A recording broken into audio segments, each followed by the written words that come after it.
like to think of self-defense in terms of levels, or degrees, or stages. As Shakespeare said, all the world's a stage, and all of us merely combatants. My little mnemonic device is it's the ABCs of self-defense. A stands for alertness or awareness, with the major benefit being avoidance. Avoidance of dangerous situations. A also stands for that's where you recognize a potentially dangerous situation because you're alert, because you're paying attention, because you're not asleep on the couch, because you're not daydreaming like some idiot, driving the car, making a video.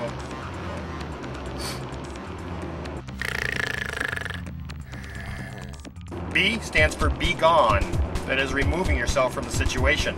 B also stands for bye-bye. C, our highest escalation level, stands for combat, or clobber 'em.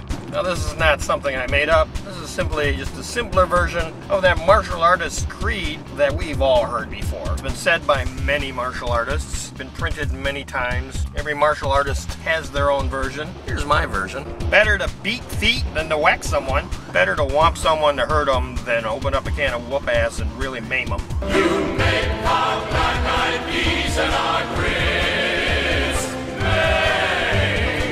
Definitely better pull out the can of whoop ass and maim them than it is to pull out the WMDs, weapons of major death, kill someone. And this one goes without saying. Better to kill than be killed. You might have heard that a little differently. Spirit's the same. Use as little force as possible. It's really ABCs I just talked about. A, awareness and avoidance. If you can see a situation, if you notice it ahead of time, you don't have to make those other difficult decisions, whether to hit, maim, potentially kill someone. Because I have another belief. In general, killing people is kind of a bad thing.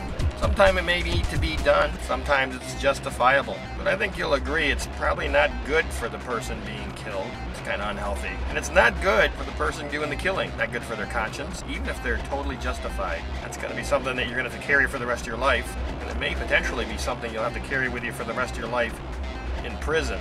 So we have a lot of action stars and we have war movies and everything, but in general, I gotta tell you, in everyday life, society really doesn't care too much for killers. So if you become a killer, that just might work against you. Hopefully not if it's justified. So A is awareness, alertness. In order to avoid it. B is be gone. Bye-bye. Remove yourself, take yourself out of there. Talk your way out, negotiate, give them your wallet, run away. Hide, joke your way out of it, any way you can. Give one of your children. No, don't do that. Sorry, it's the voices. Because if you take yourself out of there, then again, you don't have to make those choices. Or do you hit them enough to hurt them? Do you hit them enough to maim them? Do you even have enough control? C is combat. Clobber 'em. C means you now have to use physical technique. C means you have to make those decisions. How hard do you hit them? Where do you hit them? Do you target vital spots? Or do you just use hand-to-hand and manipulation so they don't get hurt? Are you even good enough to do that without getting hurt yourself? That C in the ABCs of self-defense encompasses the vast majority of that martial artist's creed. It's all those decisions about how hard do you hit them? Do you just hit them hard enough to scare them? Do you hit them hard enough to injure them? Do you hit them hard enough to maim them? Or kill them? And it also is the basis, or that very, very last statement, it's better to kill someone than to be killed. I also need to extend that to mean it's better to kill someone than to have them kill someone that you care about. So remember your ABCs of self-defense. Bye-bye. Clobber 'em. Till next time, don't eat Mexican food and stand next to a fire. Don't eat Japanese food at all. Always seek peace, and that's all, folks. Bye. You listen. When you talk, I listen. Mom is crazy. She wants to criticize people. She wants to hurt people. But she wants me to sit there and say nothing while she's in